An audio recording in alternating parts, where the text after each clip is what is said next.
বন্ধুসকল কৃষিভিত্তিক ইউটিউব চেনেললৈ আপোনালোক সকলোকে মই স্বাগতম জনাইছোঁ। আজি মৰ্নিঙতে মই আপোনালোকক পটল উঠোৱাৰ ভিডিঅ' এটা আপলোড কৰি দিলোঁ। আপোনালোকে মোৰ ভিডিঅ'টো স্কিপ নকৰিব, আৰম্ভণিৰ পৰা শেষলৈকে নিশ্চয়। বন্ধুসকল আপোনালোকে মোৰ ভিডিঅ'টো কোন ঠাইৰ পৰা চাই আছে কমেণ্ট কৰি জনাব। এনেকুৱা ধৰণৰ হাইব্ৰিড পটলৰ খেতিৰ ভিডিঅ' আপোনালোকে আজি নহয় আগতো মই আপোনালোকলৈ পঠিয়াইছিলোঁ। তো বন্ধুসকল আপোনালোকে যদি এনেকুৱা ধৰণৰ হাইব্ৰিড পটলৰ খেতি কৰিব বিচাৰিছে, কেৱল হাইব্ৰিড পটল নহয় যিকোনো খেতি, মই আপোনালোকক এনেকুৱা ধৰণৰ বিধানৰ যোগান ধৰিম। কথা হ'ল বন্ধুসকল, এই পটলৰ খেতি কৰাৰ কাৰণে কি কি পন্থা অৱলম্বন কৰাৰ প্ৰয়োজন আছে আৰু এই পটলৰ খেতি কৰিবৰ কাৰণে আমি কেনেকুৱা পদ্ধতি হাতত ল'ব লাগিব, কেনেকুৱা মাটি আমি নিৰ্বাচন কৰিব লাগিব, মাটিৰ গুণাগুণ কেনেকুৱা হ'ব লাগিব, প্ৰতি বিঘাত আমি ৰাসায়নিক সাৰ কিমান দিম, গোবৰ সাৰ কিমান দিম। তো আজিৰ এই ভিডিঅ'টোৰ মাজেদি আপোনালোকে A to Z কথাখিনি বা তথ্যখিনি জানিব পাৰিব। তো এই চাওক মোৰ তিনিটা লেবাৰ ইফালে গৈ আছে বস্তা আনিবৰ কাৰণে। তো বস্তা আনিব গৈ আছে, বস্তাখিনি আমি এতিয়া পেক কৰিম। তো আপোনালোকৰ যদি শিপাৰ প্ৰয়োজন হৈছে, এয়া চাওক মই শিপাখিনি আপোনালোকৰ কাৰণে ৰেডি কৰিছোঁ। এয়া চাওক কিমান ধুনীয়াকৈ শিপাখিনি ৰেডি কৰি ৰাখিছোঁ। তো মই নাৰ্চাৰীৰ পৰা শিপাখিনি আপোনালোকলৈ পঠিয়াই দিম। তো আজিও বহুত কেইজন আমি পটল উঠাই আছোঁ।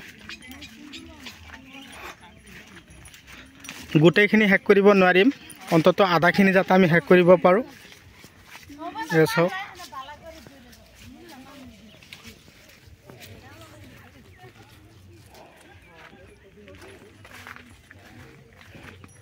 তো আপোনালোকে এই পটলৰ খেতি কৰাৰ আগমুহূৰ্তত প্ৰতি বিঘাত আপোনালোকে 2 গাড়ী গোবৰ সাৰৰ প্ৰয়োজন আছে। 2 গাড়ী গোবৰ সাৰ আপোনালোকে খেতিত সিঁচি ল'ব, তাৰপিছত হাল মাৰিব, ময়াব, ধূলিময় কৰিব। শিপাখিনি যেতিয়া আপোনালোকে হাতত পাব, শিপাখিনি লগাব। এটা গছৰ পৰা আৰু এটা গছৰ দূৰত্ব 3 ফুট ৰাখিব আৰু শাৰীৰ পৰা শাৰীৰ দূৰত্ব 4 ফুট ৰাখিলে যথেষ্ট। ৰাখিখিনি আপোনালোকে লগাব। কিন্তু লগোৱাৰ আগমুহূৰ্তত আপোনালোকে প্ৰতি বিঘাত ছুপাৰ ফছফেট 1 বস্তা মানে 50 কিলো, পটাছ 15 কিলোমান দিব, ইউৰিয়া 15 কিলো, DAP 15 কিলো দি মাটি এসপ্তাহমান ৰাখিব। মাটি যেতিয়া পচিব বা বীজাণু নাশ কৰিবৰ কাৰণে আপোনালোকে চূণ সিঁচিব লাগিব। প্ৰতি বিঘাত আপোনালোকে 10 কিলো চূণ দিব। বাৰে বাৰে আমি যাতে দিব নালাগে, এবাৰতে আপোনালোকে 10 কিলো চূণ দি আপোনালোকে খেতিত আকৌ হাল মাৰি তাৰপিছত আপোনালোকে কি কৰিব লাগিব, কমেও 10টা দিন মাটি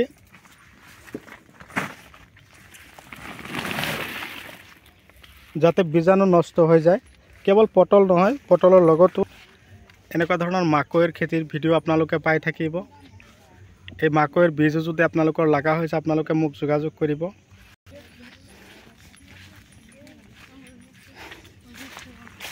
তো বহুত ঠাইলৈ মই পটল শিপাবিলাক পঠিয়াইছোঁ, বিশেষকৈ আপাৰ লয়াৰ মধ্য চব ঠাইতে পটলৰ শিপা লৈ আছে, পটলৰ খেতি কৰি আছে। পটলৰ খেতিত যথেষ্ট পৰিমাণে লাভালাভ আছে। চাওক পটলবিলাক লাগিছে কিমান ধুনীয়াকৈ।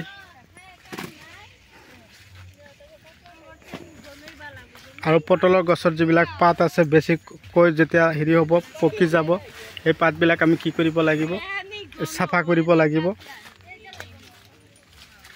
আৰু খেতিত বেছিকৈ ঘাঁহ বনেৰে ভৰপূৰ হৈ থাকিব নিদিব। বেছি ঘাঁহ বন হৈ থাকিলে পটলৰ প্ৰডাকশ্যন কমি যায় আৰু পোকৰ আক্ৰমণ বাঢ়ি যায়। এনেকুৱা ধৰণৰ পটলৰ খেতি যদি কৰিম বুলি ভাবিছে বা ইচ্ছুক, আপোনালোকে একুৰেট সময়ত আপোনালোকৰ সময় আহি গৈছে, তাৰমানে একুৰেট সময় এতিয়া আপোনালোকে লগাব পাৰিব শিপাখিনি লৈ।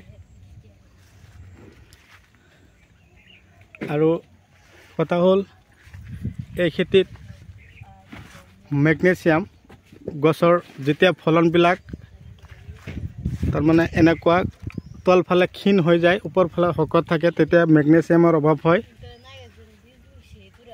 আৰু আগফালে ক্ষীণ হৈ যায়, তলফালে শকত হয়, তেতিয়া কেলছিয়ামৰ অভাৱ হয়। আৰু যদি ফলনবিলাক ৰঙা পৰা হেতা পৰা হৈ যাব আৰম্ভ কৰে, আকৌ গোটেই ফলটোৱে যদি সৰু হয়, তেতিয়া কিন্তু ছয়েলৰ অভাৱ হয়। আৰু এইবিলাক হাইব্ৰিড জাতৰ পটলৰ ধৰণটোৱে কিন্তু বেলেগ পটলৰ লগত নিমিলে। সেইকাৰণে মই আপোনালোকক কৈছোঁ, আপোনালোকে যদি খেতি কৰিছে, আপোনালোকৰ খেতিত উন্নত ধৰণৰ ঔষধবিলাক আপোনালোকে স্প্ৰে কৰিব, ভিটামিনবিলাক দিব। এইবিলাক উন্নত ধৰণৰ ঔষধ ভিটামিন খেতিত যেতিয়া আপোনালোকে ইউজ কৰিব, তেতিয়া আপোনালোকৰ খেতিত যথেষ্ট পৰিমাণে ফলন আহিব। তো বৰ্তমান খৰাং বতৰ।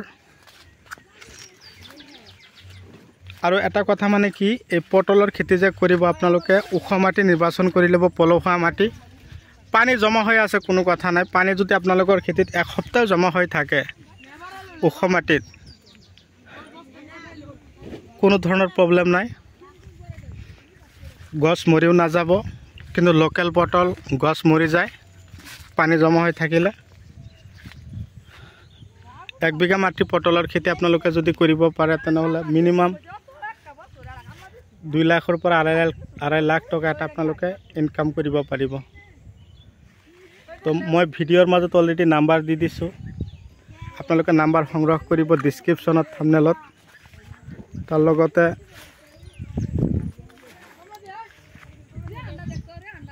তো কথা হ'ল, মই আজি আকৌ চানচাৰিলৈ পটলৰ শিপা পঠিয়াবৰ কাৰণে প্ৰস্তুতি লৈছোঁ। মাত্ৰ পটল উঠাই আছোঁ, উঠাই কিনে বজাৰত বিকিম। বিকাৰ পিছত মই আহি কিনে শিপাখিনি উঠাই আকৌ চানচাৰিলৈ পঠিয়াই দিম, গুৱাহাটী চানচাৰি। ভিডিঅ' চাই কেনে পালে কমেণ্ট কৰিবলৈ নাপাহৰিব। যিমান পাৰে মোৰ ভিডিঅ'টো শ্বেয়াৰ কৰিব।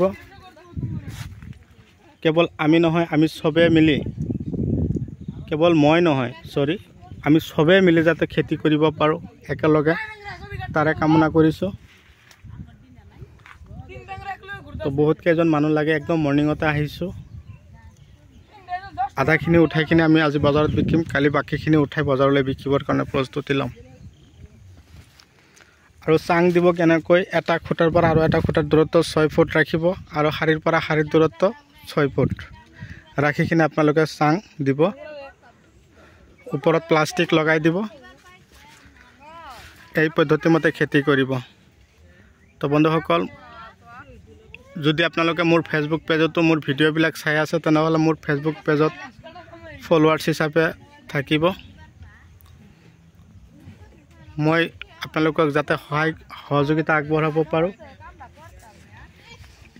কেৱল পটলৰ খেতি নহয়, চব খেতিৰ কাৰণে মই আপোনালোকক ভিডিঅ' দি থাকিম। এনেকুৱা ধৰণৰ বন্ধাকবিৰ খেতিৰ কাৰণে ভিডিঅ' পাব। পৰৱৰ্তী ভিডিঅ' মই বন্ধাকবিৰ খেতিৰ ভিডিঅ' এটা আপোনালোকলৈ আপলোড কৰি দিম, বা অইন কিবা খেতিৰ ভিডিঅ' লাগে যদি আপোনালোকে কমেণ্ট কৰি জনাব। ধন্যবাদ।